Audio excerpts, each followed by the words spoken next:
নমস্কার। গতকালের ভিডিওতেই আমি আলোচনা করেছিলাম বিশ্ববিনা ফাউন্ডেশন স্কলারশিপ নিয়ে। যে স্কলারশিপ তোমরা আবেদন করলে মিনিমাম 9,000 থেকে 10,000 টাকা পেয়ে যাবে। এটি সম্পূর্ণ একটি প্রাইভেট স্কলারশিপ, তাই অন্যান্য সরকারি স্কলারশিপে আবেদন করলেও এটিতে কোনো রকম প্রবলেম হবে না। তো আজকের এই ভিডিওতে আমি দেখাবো তোমাদের সঙ্গে যে কিভাবে এই বিশ্ববিনা ফাউন্ডেশন স্কলারশিপে বাড়িতে বসে প্রিন্ট আউট বের করে সেটা কলম দিয়ে ফিল আপ করতে হবে, কি ডকুমেন্টস সাজাতে হবে, কোন ঠিকানায় তোমাকে পোস্ট করতে হবে এবং তোমার প্রসিডিওর কি রয়েছে টাকা পাওয়ার। তো চলো ভিডিওটি শুরু করি। তো প্রথমে বিশ্ববিনা ফাউন্ডেশন স্কলারশিপের অফিসিয়াল পোর্টালে তোমাদের চলে আসতে হবে।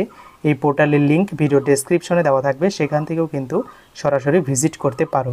তো গতকালের ভিডিওতেই বলেছিলাম, যারা ভিডিওটি দেখোনি অবশ্যই দেখে নিতে পারো।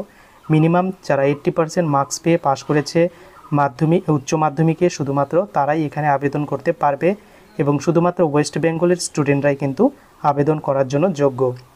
এই অফিসিয়াল পোর্টালের এখানে নিচের দিকে চলে আসবে এবং অ্যাপ্লিকেশন করার লাস্ট ডেট 31শে জুলাই 2025। এর মধ্যে তোমাদের কিন্তু বাই পোস্টে বা পোস্ট অফিসের মাধ্যমে তোমার সমস্ত ডকুমেন্টস সেন্ড করতে হবে। তো এবার আমরা বোঝাবো বা তোমাদের সঙ্গে শেয়ার করব কিভাবে তোমরা অ্যাপ্লিকেশন করবে।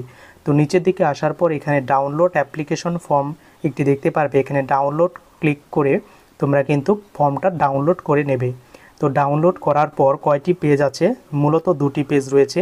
এই দুটি পেজ তোমরা কিন্তু কম্পিউটার দোকান থেকে প্রিন্ট আউট বের করে নেবে এবং এখানে উপরে লেখা থাকবে বিশ্ববিনা ফাউন্ডেশন।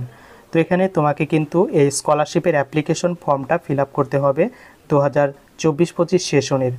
তো প্রথমত এখানে তোমার পাসপোর্ট সাইজ কালার ফটোগ্রাফি এখানে একটা অ্যাটাচ করে দেবে। দ্বিতীয়ত তোমার এখানে যে ক্যাপিটাল লেটারে তোমার এখানে নামটা লিখে দেবে, যেটা কিন্তু ব্ল্যাক পেন দিয়ে তোমরা ফিল আপ করবে। এরপর তোমার ডেট অফ বার্থটা এন্ট্রি করবে, যেখানে ডে, এরপর মান্থ এবং এখানে ইয়ারটা এন্ট্রি করবে। এরপরে রয়েছে তোমার কোন ক্যাটাগরি, এসসি, এসটি, ওবিসি নাকি জেনারেল। তো তুমি যেই ক্যাটাগরির আন্ডারে হবে, ধরো জেনারেল, তাহলে জেনারেলের এখানে ক্লিক করবে বা টিক চিহ্ন দিয়ে দেবে। যদি এসসি হও তাহলে এসসির এখানে কিন্তু টিক চিহ্ন দিয়ে দেবে। কিন্তু যদি দেখা যায় জেনারেল, তাহলে এর জন্য কোনো রকম ডকুমেন্টস লাগবে না। কিন্তু তুমি যদি এসসি বা এসটি বা ওবিসি হও তাহলে তোমার কিন্তু একটা অবশ্যই জেরক্স কপি লাগবে।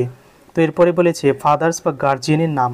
তো প্রথমত এখানে তুমি গার্জিয়ান সমস্ত কিছু গার্জিয়ানের নাম তুমি ফুল ক্যাপিটাল লেটারে লিখে দেবে এবং তোমার যে ফুল অ্যাড্রেস সেই অ্যাড্রেসটা এখানে কিন্তু তোমরা লিখে দেবে। এরপর কমিউনিকেশন অ্যাড্রেসটাও কিন্তু তোমার যদি সেম হয়ে থাকে তাহলে কিন্তু তুমি সেম বা তুমি কিন্তু সম্পূর্ণটা আবার কিন্তু লিখে দিতে পারো।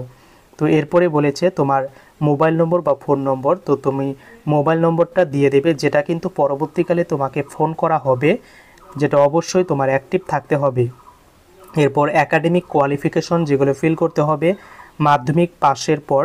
যারা মাধ্যমিক পাস করেছো, কোন বোর্ড থেকে পাস করেছো, যদি ওয়েস্ট বেঙ্গল বোর্ড হয় তাহলে এখানে লিখে দিতে হবে WB West Bengal board for secondary education, WBBSE, এই কথাটি লিখে দিতে হবে এবং কত সালে বা কোন ইয়ারে পাস করেছো সেটা লিখে দেবে এবং কি সাবজেক্ট ছিল সেই সাবজেক্টগুলো ছোট করে কিন্তু এখানে লিখে দেবে।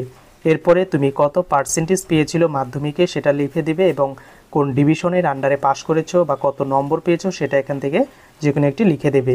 তো এরপর যেহেতু উচ্চ মাধ্যমিক পাশের স্কলারশিপ, তাই উচ্চ মাধ্যমিকের ডিটেলস তোমার লাগবে। তুমি কোন বোর্ড থেকে পাস করেছো, যদি ওয়েস্ট বেঙ্গল বোর্ড হয় তাহলে তোমাকে এখানে ছোট করে লিখে দিতে হবে West Bengal board of higher secondary education, অর্থাৎ WBHSE, এই টার্মটা কিন্তু লিখে দিতে হবে। এবং পাসিং ইয়ারটা অবশ্যই তোমাকে কিন্তু 2025 রাখতে হবে। কোন কোন সাবজেক্ট ছিল সেটা এখানে এন্ট্রি করবে। তোমার টোটাল মার্কস কত ছিল সেটা ফিল করার পর তুমি কোন ডিভিশন বা কোন গ্রেড পেয়েছো সেটাও কিন্তু এখানে মেনশন করে দেবে। তো এগুলো দুটো ফিল করার পর এবার চলে আসবে সেকেন্ড ফেজে। তো সেকেন্ড ফেজে তোমাকে বলেছে অ্যানুয়াল ইনকাম অফ ফাদার বা মাদার বা প্যারেন্টস। তো অবশ্যই তোমার ফ্যামিলি ইনকাম কত রয়েছে সেটা এখানে এন্ট্রি করবে। তো ইনকাম সার্টিফিকেট তোমরা গ্রাম পঞ্চায়েত থেকে আনতে পারো বা বিডিওর থেকে আনতে পারো। যারা মিউনিসিপ্যালিটিতে থাকো তারা ওয়ার্ডের বা কাউন্সিলরের ইনকাম কিন্তু দিতে পারো, বা চাইলেও তোমরা যে কোনো বিডিও ইনকাম সার্টিফিকেট কিন্তু প্রোভাইড করতে পারো। তো এরপর তুমি বিপিএল নাকি এপিএল এই বিষয়ে বলা হয়েছে। তো যারা জানো না বিপিএল নাকি এপিএল সেটা কি করে জানবে, তোমাদের যদি রেশন কার্ড থেকে থাকে, যাদের রেশন কার্ড PHH বা SPHH এই সমস্ত ক্যাটাগরি কিন্তু APL এর আন্ডারে পড়ে। কিন্তু যাদের রেশন কার্ডগুলি আকাশি কালার হয়ে থাকে তাদের কিন্তু মূলত যে BPL ক্যাটাগরি সেটা কিন্তু হয়ে থাকে। তো অবশ্যই তোমাকে রেশন কার্ডের একটি জেরক্স কিন্তু ম্যান্ডেটরি দিতেই হবে। তো ম্যাক্সিমাম স্টুডেন্ট যেটা করবে সেটা কিন্তু APL এটির উপরেই কিন্তু তোমরা টিক চিহ্ন দিয়ে দেবে এবং তোমার সেটার নাম্বারটা বা APL কার্ড হোল্ডার কিনা সেটা কিন্তু ইয়েস অথবা নো লিখে দেবে। তুমি অন্য কোনো সেন্ট্রাল বা গভর্নমেন্টের স্কলারশিপ পাচ্ছ কিনা, তো এখানে অবশ্যই তোমাকে নো করতে হবে। তুমি যদি ইয়েস করো তাহলে স্কলারশিপ কিন্তু পাবে না। এরপর বলেছে তোমার স্কলারশিপটি কেন প্রয়োজন। তো এখানে তুমি বাংলায় লিখে দেবে বা ইংলিশে লিখে দেবে, কোনো রকম প্রবলেম নেই। তোমার স্কলারশিপটা কেন প্রয়োজন তুমি কিন্তু 2 থেকে 3 লাইনে লিখে দেবে। এরপর এখানে তোমার ডেটটা লিখে দেবে, তোমার প্লেস কোথা থেকে আবেদন করছো এবং যে আবেদন করছে তার সিগনেচার এবং গার্জিয়ানের এখানে সিগনেচার হবে। তো এগুলো ফিল করার পর নিচে আরেকটি অপশন দেখতে পারবে, ব্যাংকের ডিটেলস লাগবে।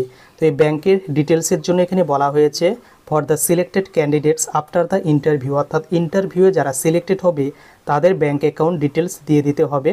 এবং ঠিক তার নিচে এখানে দেখতে পাচ্ছ ফর অফিস ইউজ অনলি, অর্থাৎ তোমাকে এই ব্যাংক ডিটেলসের চাইলে তুমি দিয়ে দিতে পারো, না চাইলেও কিন্তু তোমার কোনো রকম প্রবলেম হবে না। এরপর এগুলো তোমাকে ফিল করতে হবে না, ওনারাই করে দেবেন। তো আশা করছি কিভাবে ফিল করতে হবে সেটা বুঝতে পেরেছো এবং কোন ঠিকানায় সেন্ড করবে। তো ঠিকানাটি হচ্ছে এখানে তোমরা যখন পোস্ট অফিসে সেন্ড করবে ঠিকানায়, সেটা হচ্ছে বিশ্ববিনা foundation a public charitable trust, এই কথাটি তোমরা কিন্তু কেটে দিতে পারো এবং এই কথাটি কিন্তু লিখে দিতে হবে যে ঠিকানাটি রয়েছে পশ্চিম মেদিনীপুর, পিন নম্বর এত, এবং তুমি মোবাইল নম্বর বা হোয়াটসঅ্যাপ নম্বর যে কোনো একটি লিখে, অর্থাৎ মোদ্দা কথাটা হচ্ছে তোমাকে এই ঠিকানাটাই কিন্তু সেন্ড করে দিতে হবে তোমার যাবতীয় ডকুমেন্টস। তো ডকুমেন্টসের মধ্যে তোমার কি কি লাগছে, একটি আধার কার্ডের জেরক্স কপি, একটি তোমার ইনকাম সার্টিফিকেটের জেরক্স কপি লাগবে, তোমার রেশন কার্ডের জেরক্স লাগবে, তোমার ব্যাংকের বইয়ের প্রথম পাতা জেরক্স লাগবে এবং তোমার যে ইনকাম সার্টিফিকেট রয়েছে তার জেরক্স লাগবে। এই কয়েকটি, এবং তুমি যে পরবর্তী ক্লাসে যদি অ্যাডমিশন হয়ে থাকো তাহলে তার রিসিভ কপি দেবে, না থাকলেও কোনো প্রবলেম হবে না। তো এই কয়েকটি ডকুমেন্টস দিয়ে তুমি কিন্তু নিচে সিগনেচার করে দেবে তোমার ডকুমেন্টসের নিচে এবং সেগুলো একটি খামে ভরবে। খামে ভরার পর তুমি পোস্ট অফিসে চলে যাবে এবং সেখানে বলবে যে আমি এই ঠিকানা এটি সেন্ড করতে চাই, তাহলে কিন্তু তোমাকে ওই 10 থেকে 15 টাকা নেবে সেন্ড করতে। তারপরে তুমি কিন্তু ওয়েট করবে ফাইনাল রেজাল্ট আউট হওয়ার জন্য। তো ফাইনাল রেজাল্ট আউট হওয়ার পর তোমাকে ফোন করা হবে, তুমি যদি সিলেক্টেড হও তাহলে ইন্টারভিউর পর তুমি কিন্তু সিলেক্টেড হলে স্কলারশিপ থেকে 9 থেকে 10 হাজার টাকা প্রয়োজনে পেয়ে যেতে পারো। তো এটাই ছিল ভিডিও, কেমন লাগলো কমেন্ট করে জানাতে ভুলো না।